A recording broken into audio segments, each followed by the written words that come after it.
hear that bird outside? That bird is socializing. With who? I don't know. Maybe with us. What do you think?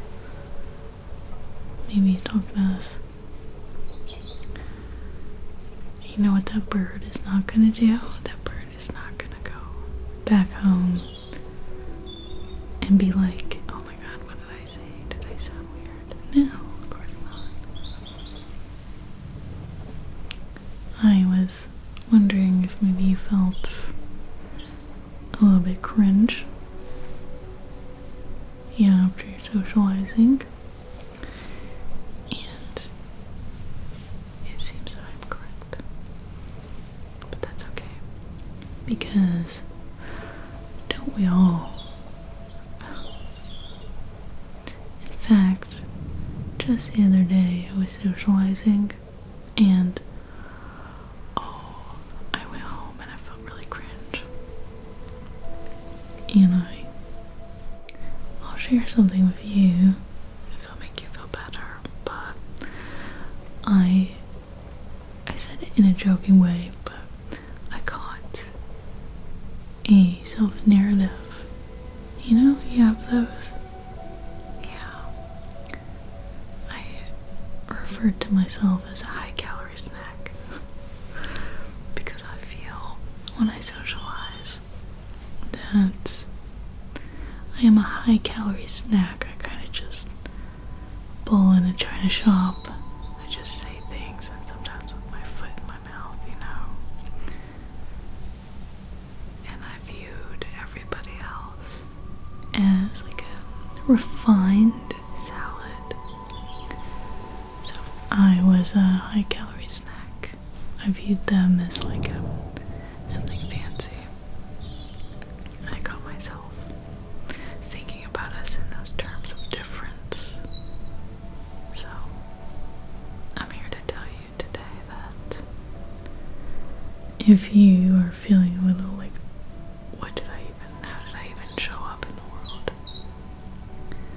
I'm here to reassure you that it's chill, I promise.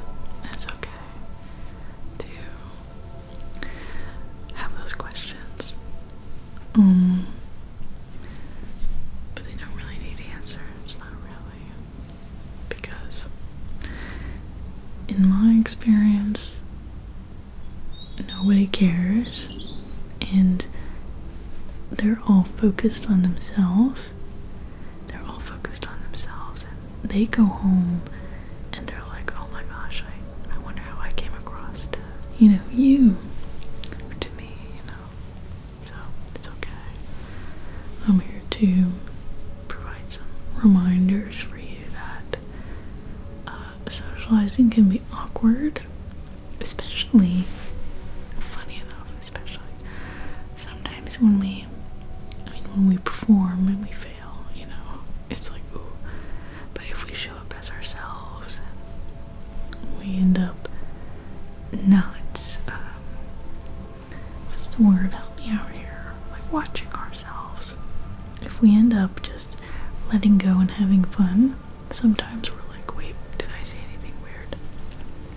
And, you don't need to police yourself. You don't need to monitor yourself that way. You can just enjoy the fact that you were talking to people and they got to see you. And that's amazing. And there's nothing else that you need to do. Because socializing is, it is what it is. It's part of the game.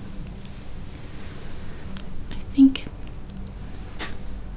something that's important to remember as well is that you can do as much self-acceptance as you would like, in an abstract way, like at home, meditating, journaling, but you really just gotta get out there and talk to people and practice that. Like, you give yourself permission, you give yourself the thumbs up, okay? And that's kind of how you practice. It's raining outside. It's very gray. It's kind of windy.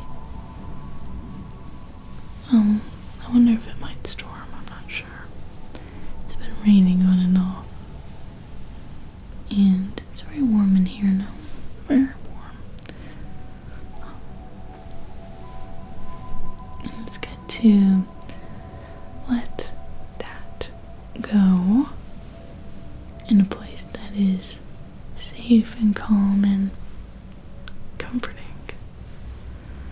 Safe and calm and very, very, very comforting and quiet. I'm gonna tuck the blanket into you while I'm more up here. Yeah.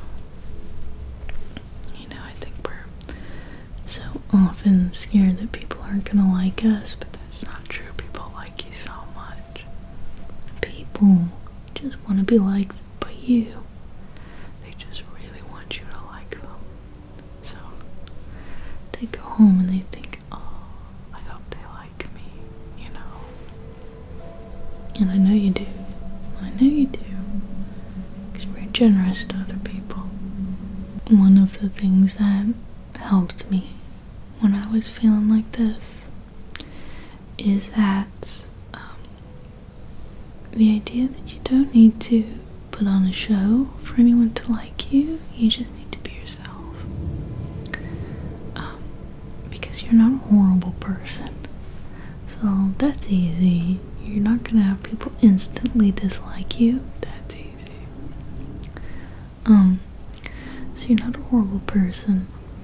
And the rest, once you just be yourself, is out of your control. So you can't choose what you mean to people. You can't choose to be, for other people to think that you're important, you know. Just like they can't make you, they can't make themselves important to you, right? It just happens organically. So interactions are really low stakes. They're so low stakes. And you don't have to attain anything.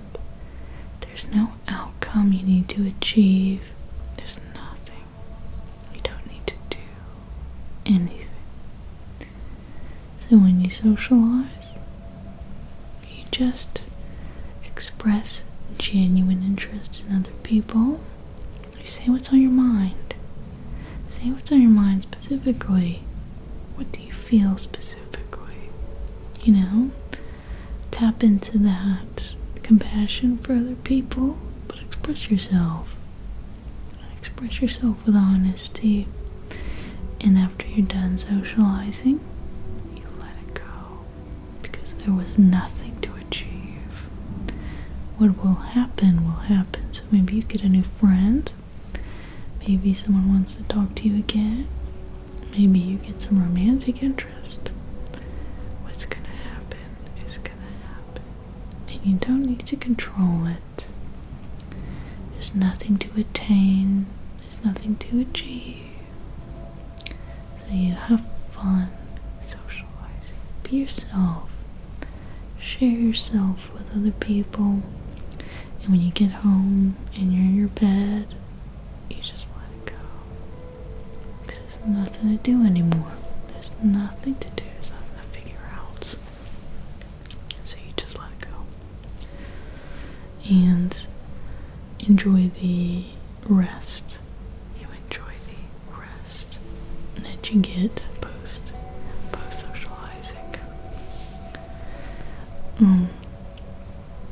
A little bit about this moment that I had is that I found when I was making my narrative of difference, so when I thought of myself as like a hot dog, like high calorie, bold, kind of goofy, I'm not very aloof and cool. I'm quite exuberant, and I just say things. You know, it is what it is.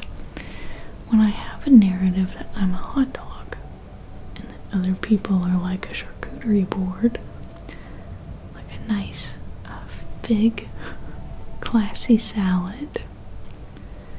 When I'm the hot dog and they're a salad, I rob them of the chance to be a hot dog. And I rob myself of a chance to be a salad. Because here's the truth. Clearly, we are the whole menu. You're not this, you're not that, and other people aren't this or that. There is no narrative of difference. there is no imposter, there is no them and me. You are a human being, just like they are, and you're a high-calorie snack, just like they are, and you are a refined little salad, a glass of champagne, just like them. So you share your high-calorie moments. You're like, OMG, I love that. You put your energy toward people, and then share those moments of like, this is something I'm processing and thinking about. You go shallow and you go deep and share all of it with them. So all that to say is, when I think, oh, was I too much?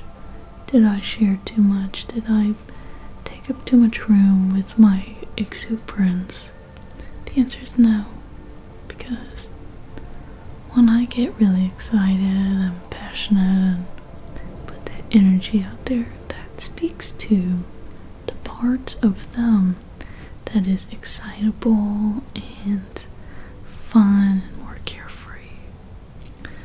And when I share my more intimate stuff and my deep thoughts, that appeals to them, the part of them that wants to share what they're going through, their personal life. It speaks to the part of them that thinks, the part of them that is interior.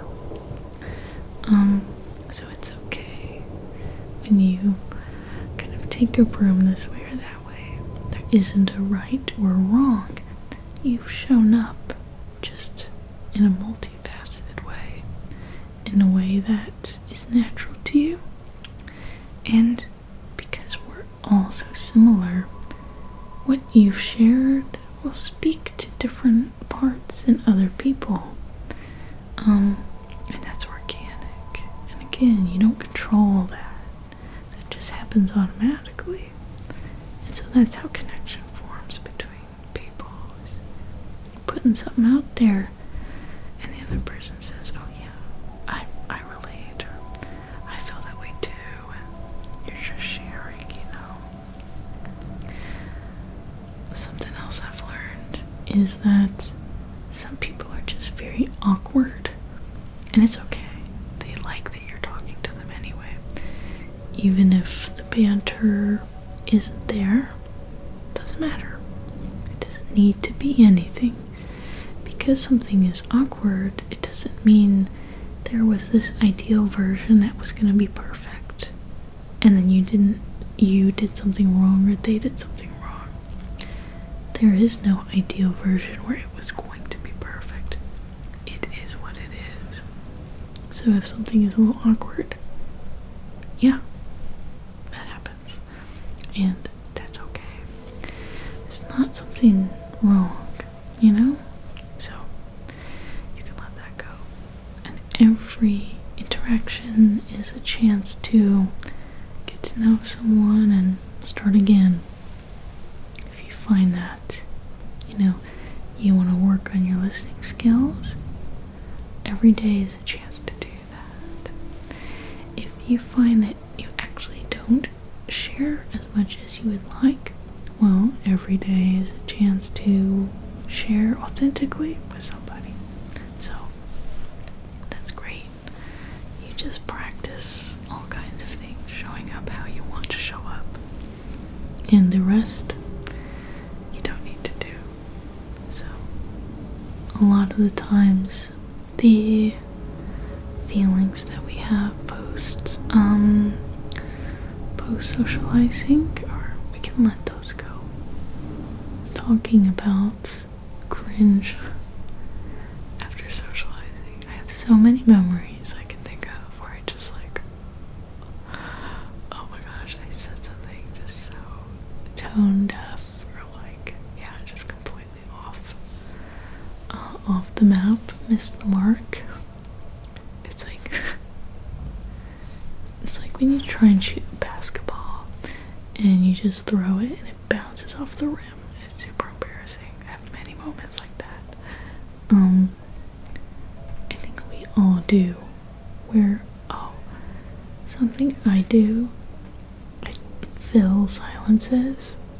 So I'm the kind of person, if there's a silence in a conversation, I will just try and fill it, and I will throw the ball as hard as I can, and it will bounce off the rim. And I end up just saying something super weird. You know what? People like me anyway. People will like you anyway, I promise. Because it's not that deep. Throwing the ball left and right, it's gonna bounce, and sometimes it's gonna go in. Again, I really find that most people are so forgiving, and you can just be throwing the ball and they'll even go get it. They'll run after it, get it, and kind of save you sometimes. I've been saved socially by an angel in a conversation. Those are good moments. Those are actually good moments to practice. And it's nice to be vulnerable. It's nice to be vulnerable. So, you're okay. You are okay. And it's normal to feel some cringe. It's just important to acknowledge it and let it go. Release it. Voice it. You want to know something cringe too? Sometimes, because I wear glasses, and I buy really cheap glasses, sometimes they're just like, they'll just be crooked, like a lot, and I'll just be talking to someone, and I think people are too polite to tell me that my glasses are crooked, but I talk to people with crooked glasses, like a lot, and people like me anyway, because it is what it is. If you are confident and you have crooked glasses and you're just confident, the glasses don't matter. It is canceled out by aura.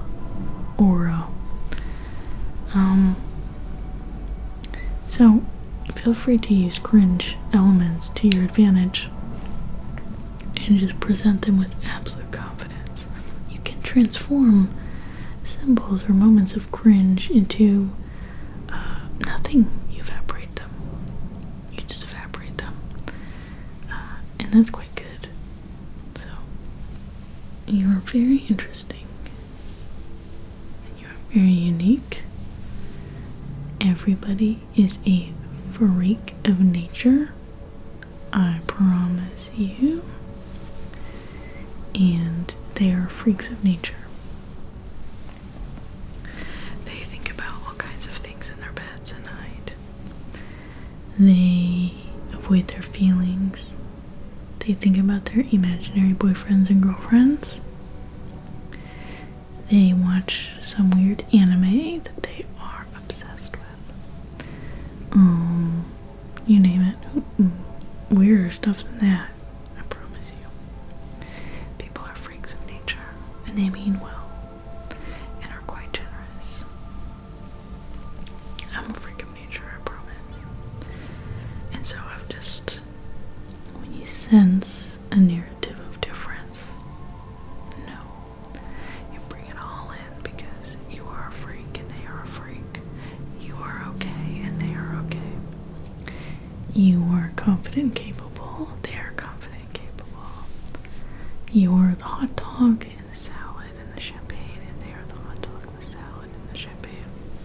It's okay. It is okay. We are all a bunch of messed up weirdos, and it is okay. So, I'm just proud of you for socializing. I'm very proud of you for socializing. Well done.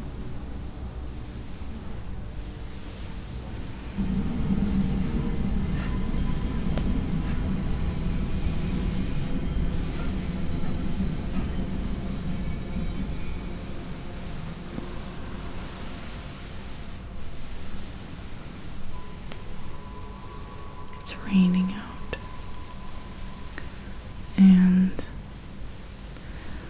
all of the trains and planes have a ghostly sound to them. I find that that's quite relaxing.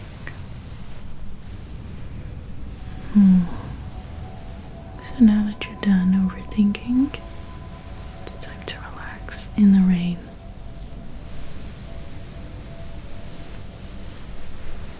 Yeah, it's time to relax in the rain.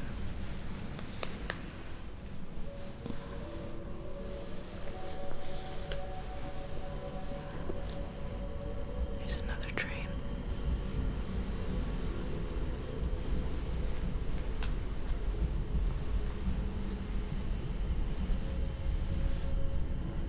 Like a ghost.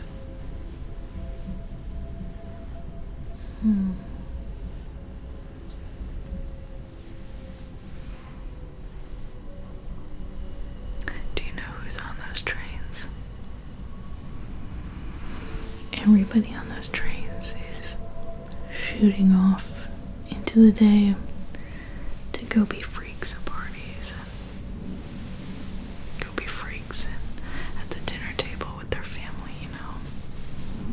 And a bunch of freaks on those trains. It'll be okay.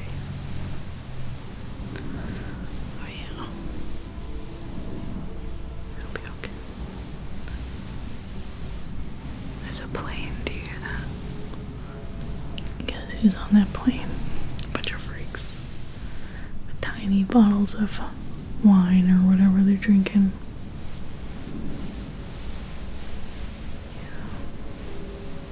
Yeah. Are you comfortable? Good. I'm gonna keep tucking this in. Now that you are done overthinking, I think it's time that you rest and just relax. So, I'm gonna let you just chill, be cozy, be comfy, and just relax and chill. You can rest easy now, and I will see you very, very, very soon. Very, very soon. But you rest